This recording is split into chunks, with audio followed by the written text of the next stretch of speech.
Hello guys, Nigel here with you, Nigel's Modelling Bench, and I have another kit review for you today. This is the new one. It's just arrived. It's Monday morning, Monday the 6th I believe of March 2023. So don't worry guys, this is not becoming Nigel's helicopter channel. It's just that the biggest releases so far this year have been helicopters. We've got this one, which is the Takom. This is the AH-64E. They've also done a D version and another one, which is the World. I think it's the versions that every other country has.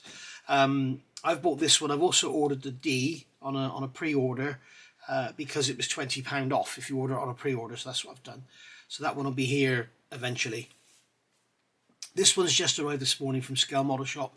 Beautifully packaged as normal and at a great price, £89.95. So if you want to get yourself one, get on over there and have a look.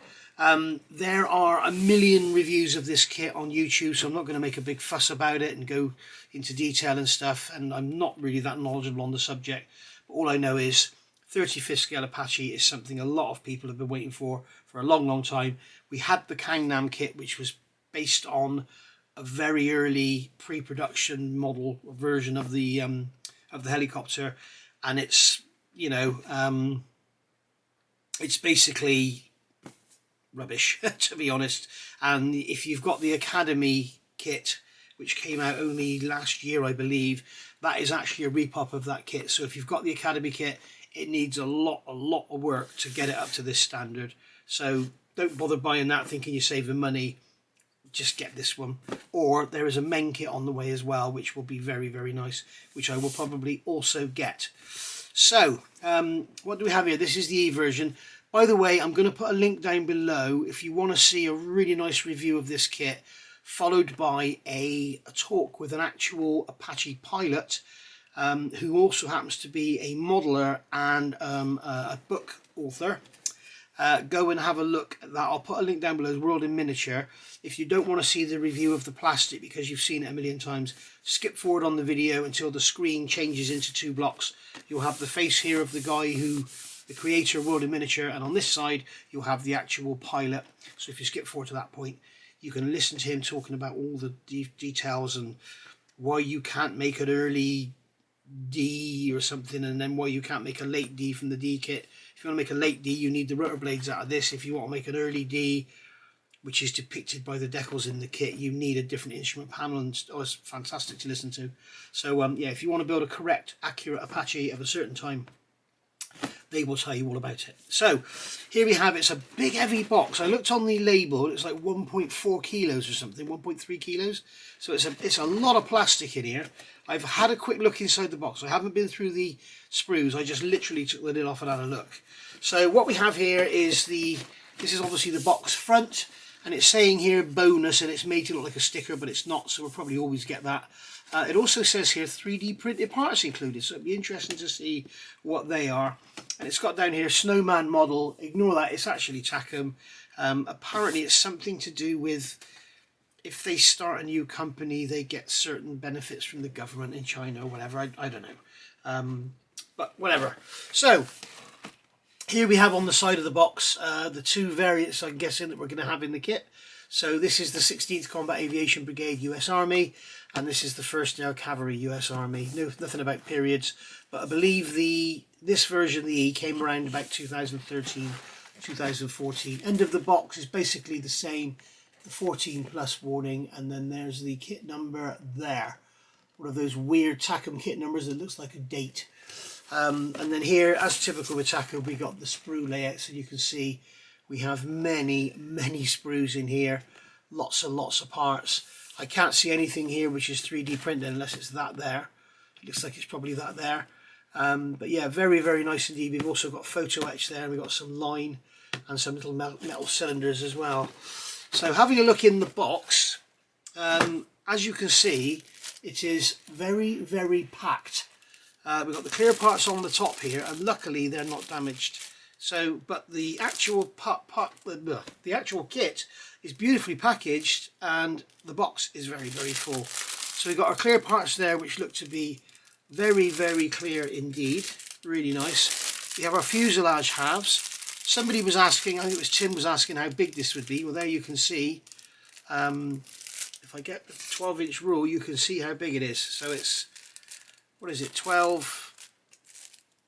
16 inches long without any rotors or nose guns or anything. So you know, it's going to be 16 inches plus long.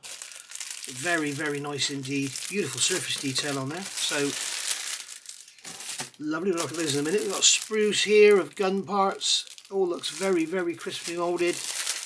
Another sprue of greeblies there. So there's 3 sprues, 4, and that one's actually got a bend in it. I don't know if that's intentional. 5, 6, 7, 8. There's 2 sponsons there. 9, 10, 11, 12, 13 sprues. So lots and lots of stuff, and there's our 3D printed parts there in the bottom. And I don't know why they keep doing this. Why do they keep putting the decals facing up? Why don't they do it that way, so the decals don't get damaged by the sprues? But anyway, there we go. It is what it is. So let's have a quick look at these instructions. As I say, I haven't looked at this myself, so we will see what it's like. So looking into here, we've got a vinyl, looks like an ammo belt. I'm sure it's an ammo belt. It's vinyl anyway. Let's get this lighting better now that we don't have the glossiness to worry about. We've got a vinyl belt there. We've got some, well, that's wire. It's very thin, sort of flexible wire that stays in place, so that's nice. Got photo etch. Looks like blades for some ammunition there. Another sheet of photo etch which has all sorts of bits and pieces on it, little greeblies and stuff. So that's very, very nice indeed. We've got another one, we've got some grills on there. Very, very fine grills. Got some belts and some other bits and pieces and stuff on there. You can see those grills are so fine, they hardly even, you know, put my hand behind there. It's crazy thin. And then we've got 3D printed something or other. I don't know what they are. I'm sure we'll find out in the instructions. These are like shafts to me. And then we have United States Army, some low-vis shark mouths, some decals there which look to be really lovely. Some tiny little metal tubes. Some more photo etch, some brackets and stuff. Antenna by the look of it. And then finally another sheet of decals which look very nice indeed. We'll have a quick look at these. Have a quick open up, see what they're like. Oh, the bag's ripped now. Wow, it's very, very sticky. Get this out of here. Here we can see CMYK. They're obviously Chinese, they're not cartograph or anything. 21st of the 12th, 22. And you can see on here we've got stencils and bits and pieces. There aren't going to be many colourful markings on an Apache, to be honest, but looks like we've got all our canopy framing there, the white bits. And then we've got lots and lots of stencils and bits and pieces. So really, really nice. Looks to be beautifully in register. We've got some instrument panels here. So yeah, very, very nice indeed. Kind of looks like it doesn't need any aftermarket. And then we have our instruction manual, which is typical Takom. So going in, we've got some history about the Apache itself there. So it says here up until 2012 was designated Block 3. I read it was 2013, but I read it on Wikipedia, so this one's probably correct. So we've got a sprue call out, we've got how to do PE and what paints you need. There's only 4 paints required apparently. Olive drab, be careful with your olive drab. You need to make sure that you're getting the right one. I'm currently doing the Sky Crane, as you know, and looking on there, apparently olive drabs changed in the early 60s, so they became less of a green and more of a browny green.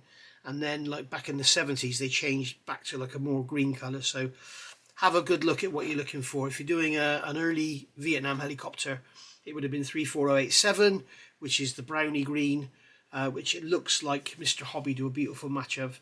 Before and after that, you're looking at sort of your LP 20, 28, I think it is, 29. So do your research, and at the end of the day, you're going to weather and fade it anyway, so whatever. Right, so on with this one. So here we have a pretty complex looking cockpit going together with photo etch and everything in it, so all looking very nice. We do have the padded sidewalls, which is a nice touch, and then we have the seats going together, which are multi-part. No mention here of seat belts, although we do have them in the kit. And I noticed last night in a live stream, Randy was saying that there is seat belts but no mention of them, and that's obviously what he meant. So there we go. And then we have various bits and pieces. We have our instrument panels going together with the consoles over the top, all looking very good. It's telling us where to drill some holes and what size as well, which is a nice touch. I wish all manufacturers would do that. So they're not only telling you where to drill them, they're telling you the size. Make sure you get the right ones. There's going to be holes here that you don't drill, so be careful of that. All very nice indeed. And then we're straight into the rotor head assembly, or the main rotor head, if you like. So this is going to be the gearbox mounting and everything. It all looks very, very nice indeed. And then here's closed and open. So this is going to be closed and open canopy. So straight away they're telling us here to fit the clear parts, which you might decide not to do. You may decide just to tape all that off, seal it off, and then fit the clear parts later in the build, rather than risk scratching them. And then we've got lots and lots of bits and pieces and greeblies going on. We've got windscreen wipers there by the look of it. And then we're into our, is that a 50 cal? It's a machine gun anyway, big machine gun. And then we've got that vinyl belt that I showed you. Somebody was asking in the live stream about how you deal with vinyl parts. If you are having trouble with seams, put them in the freezer for a few hours, let them get absolutely freezing cold, makes them go slightly harder, and you can then remove any mold seams or anything, and then give them a quick brush with Tamiya extra thin, and sometimes, depending what vinyl it is, that will actually help you as well. So we've got more on board bits and pieces and the grab handles and stuff going on here. We've got a great big belly going on and a belly pan there. We've got this, is that IFR on the front. And then that's being assembled and going in here, so the instructions are kind of all over the place in a polite way. I'm not running them down, but sort of from here to here to here to here to here. Over the page, you've got the sponsons for the sides, and we've got lots of radio gear and everything in there, lots of details going in, so you can go to town there if you want to. And then coming over the page here, got more there of the same, undercarriage legs being built up. And then here we're adding the sponsons and our undercarriage legs. Looks like it's going to be very, very strong on the undercarriage, going into some massive moulded on parts on the fuselage sides. So here we're fitting the rear of the fuselage here, and then we've got bits and pieces going on the side, whatever they are. I'm sure people know what they are. Photo etch blades going on the top there, little veins. And then we've got some, I believe that's grab rails or whatever on the side there. And then we've got the actual weapons mounts there. They're sort of little winglet type things, but they're weapons mounts.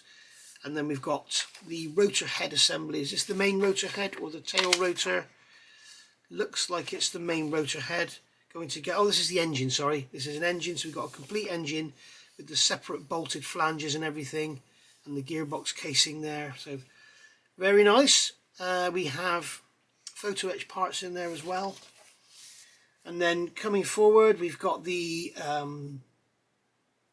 upward facing exhaust. I can't remember what they call them now, but we've got the upward facing exhaust coming out the back of the engines, and we've got 3 different versions, so you've got to choose which one you're going to use.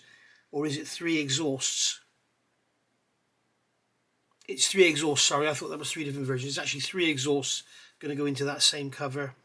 And apparently the heat going into the blades aids the lift and also gives it a smaller heat signature, apparently. So more bits and pieces going together here, and then we've got the main engine intake going on there. So are we getting 2 engines, or are we getting 1 engine? It looks like we're getting 2 engines, because we've got one going there and then we've got one going there, although it's not saying here times 2. It's saying make 2 there, sorry. So we do get 2 fully detailed engines with all the bits and pieces, so that's going to be wonderful for dioramas. And you can see there they're showing you with the engine covers open and the support rods there. Looks like the engine covers form a stand for the maintenance guys to stand on. Little pod going under the belly there, and then we've got our main wheels going together. More and more greeblies and antenna. This thing is covered in sticky out bits and pieces. And then we've got the tail wheel assembly with the tail wheel going together there. And then the tail rotor looks beautifully detailed. Very, very nice indeed. Is that 2 pages there? Nope, that's 1. And then more detail going on to the main rotor here.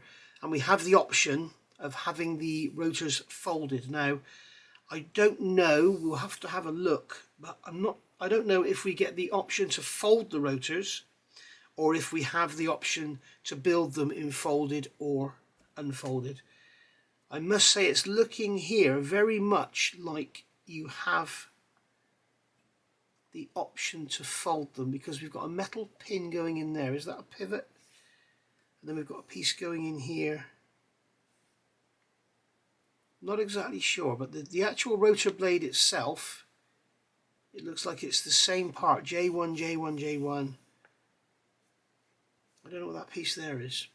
Anyway, we'll look at that closer. And then we've got the rotor head going on there. So you can drop that on, preferably without glue, and then you'll be able to remove it for display purposes. And then we've got this piece going on the top, this big radar head thing. And apparently, if you watch what I said earlier, the video I said earlier, it talks about this, and apparently all the kit manufacturers put these in, but apparently not many Apaches actually had that on them. So interesting to hear. Has this one got it on the box front? No, it hasn't. So here we go. And then we're starting on our armament here. So very, very nice. I'm not even going to try and remember what they're called. And then we've got our rocket pods going in there. It's got the rockets coming out the ends. And then we've got more and more greeblies going on, telling us to drill some holes. And then we've got the actual, if you want to do the folded rotor, you've got the framework there to fold the rotors and rest them on. And then here you have the rotors in their folded state, and you've got this jig going over the top, which is also going to help to support them. So it's good that they're calling it a bonus, but it's actually it's probably going to be in the kit forevermore. We'll see where they are in the sprues. But here we are, and they're showing you without that actual head on it. So they're telling you to cut that shaft off, put the rotors down and put that on. So if you don't want the big radar head thing here, then you don't have to have it. And then here we've got the decal placement for all the hundreds of stencils you've got to put on. So that's going to be lovely. And here you can see, these are the other versions. Here's the D, which I've also ordered. And here's the E of the world. So this is the world. So in here you've got Qatar, Korean, Indonesian and Saudi. So you've got those 4. If you want to do one of those versions, get the E of the world. If you just want to do the Apache Guardian, get this one, the E. And if you want to do an earlier, get the D. So there you go. So there we are. All in all, looks like an absolutely wonderful kit, which is cram-packed with detail. So as I say, we'll have a quick look at these sprues. I'm not going to go mad on this because I've referred you to another review. But we can see on here we have lots and lots of detail. Very, very finely detailed parts. You can see down in there we've got the moulded, bolted rings for the engine there. This is all the engine detail. So that's your 2 engines there. Very, very nice indeed. And then on this sprue here we have this is the tail plane, if you like. I'm not sure what it's called on a helicopter. There's the floor for the engine. Well, not for the engine, for the main rotor head. And then we've got this big belly underneath here. You can see on there the beautiful raised rivet detail, which seems to be the theme at the moment. Everything's got raised rivet detail. We spent years moaning about raised rivet detail, and now we've got it on everything. These engine covers here are slide moulded. You can see we've got the hinge detail on there, which is lovely. And the rivet details carrying on around the sides. So beautiful, thoughtful moulding. And also nice to see that Takom have reduced the size of their connector points on the sprues as well. Takom are a wonderful company. They do make some lovely stuff. The only downside with Takom, I find, as you've heard me say many times, is they seem to have this heavy sprue connector points, and they put them in silly places. Go back and look at my Fries crane build, and they've got sort of pulleys on there where you've got a back and a front, and the front has got like an obviously a machined face in it with a rim and everything, and they put the sprue connectors on the front rather than on the back where the belt's going to go and hide it. Crazy. But they have been listening to us, and they have changed their ways. They also have a lot of this, which I love, where they put the sprue connector on the actual mating faces of the parts. Like on here you can see the sprue connector there is going onto the mating face, so you cut the part off, just nip most of it off, and then you sand it, and you don't have any sprue connector then on the visible part. But here we've got parts of the rotor head by the look at it. We've got some tyres, some weapons, rocket launchers. We've got the two seats there with the armour plating on the sides. Very, very nice indeed. All very crisp, all very sharp, no flash.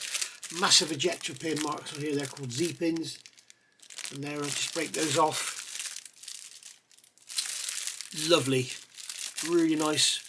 And the seats there, you can see we've got texture in the seats, which is really lovely. You'll have to look at some reference material for your seat belts. I'm sure they're going to be light grey in colour. You'll have to look at that. Some what appear to be tiny rotor blades compared to the sky crane I'm currently building, but they are very nice indeed. Very nicely moulded. As I say, the D has apparently got different rotor blades, and if you want to build a late D, you need these rotor blades. So if you want to try and buy a J sprue from Takom to do a late D, or just buy one of these kits. I'm not sure if you can do an early, no, you can't do an early E, can you? So there we go. There's some very, very finely moulded parts on there. You can see you've got some grab rails there for the back end. You can see you've got some bullets there. Absolutely stunning. Beautifully crisp, beautifully moulded. Takom plastic is always a joy to work with as well. It's not as nice as ICM. I think ICM is becoming my favourite. I think I prefer ICM to border model at the moment, the plastic, because it's just so nice to work with. Here we have some more covers, again with some beautifully raised rivet detail, very, very finely moulded, and again slide moulded, so we got hinges. Excuse me, burping on screen. And there's there's some other parts there which again are beautifully slide moulded. These are the shrouds that go over the exhausts, so really, really nice. You can see here how they've done that. This is going to be a different sprue in the D kit, I'm sure. And then here we have this is the bent sprue, and here we have this is the top of the helicopter. That's where the rotor head's going to come through. You've got some wheels and suspension undercarriage legs with those tie down loops, beautifully moulded, look, all the way through. Really, really nice. So yeah, you can see the detail on there is stunning. As I say, I'm not doing a mega detailed review because every man and his dog has done one. Here we have the cockpit. That is gorgeous. Apparently there's a couple of bits missing from the cockpit. Some cooler vents or something, and there's something about this fuse panel or something. As I say, watch that other review. Got the padded sides there for the cockpit. And apparently this area back here where my finger's pointing, you can see on the back of that port side console there are some switches. Apparently they shouldn't be there, but otherwise cockpit's perfect apparently. Yeah, very, very nicely moulded. All very crisp, all very clean. Not sure about accuracy. They did mention that something about this fuse panel. You'll have to go and have a look at that one. It's really worth watching. Tail rotors here, which are very nicely done. And lots more very finely moulded, beautifully crisp. Really, really lovely. I know a lot of people have been waiting for this kit. I'm sure that they are glad they waited because this is gorgeous. I can't see, I'm looking at this and I can't see how the Meng can be better. I guess the only way Meng can be better is if they include the bits that are missing and correct the instrument panel for an early D or whatever, which I'm sure they will do because they'd have probably seen the review. This is the separate sprue now, so this is all your folding rotor head stuff. So maybe it will become a only for the early risers. I don't know. I know that Kitty Hawk used to do that a lot. But, I find generally with a lot of the Chinese manufacturers, they'll say that something's limited production, special this, special that, and it just stays forever. So, but that's all the folded is your supports for your rotors, and there's that overhead gantry thing there. So all very, very crisply moulded, all very nicely done. So here we have our sponsors for the side. And they are beautifully moulded. You can see that's where those PE grills are going to go. You've got all that radio gear in there. And then similar for the other side. Beautifully done. Just checking I've got a left and a right after my Gigant experience. Need to check these things. And then here we have, I'm going to open one of these up to have a look at the detail because it looks stunning. Let's have a look in here. So here we have one of the fuselage halves, and as we can see, the detail on here, it looks like it's slide molded. Wow, it is slide molded, and the seam, I doubt you can even see it. It's there, it's in line with those rivets there. Can you see that seam? Bloody hell, that's good. We have another seam here. I can catch that in the light. Literally a couple of strokes with a sanding sponge is going to be gone. So that is it's slide molded. So that's a 4-dimensional tool because you've got the main tool closing here and then you've got 2 slides coming in. Bloody hell. That is gorgeous. So you've got all the rivet detail on the top here and the latch detail. You've got all the rivet detail on the sides and then all the rivet detail on the bottom. Wow, that is nice. That is probably the nicest fuselage half I've ever seen. You can see all that really crisp detail on there. And it continues all the way around. You can see there's the injection point there. Really, really nice. Whoops, throw it around the place. That is beautiful. That is a thing of beauty. Absolutely gorgeous. And then finally we have the clear parts, and I'm also going to open these because I want to see just how clear they are. They look stunning.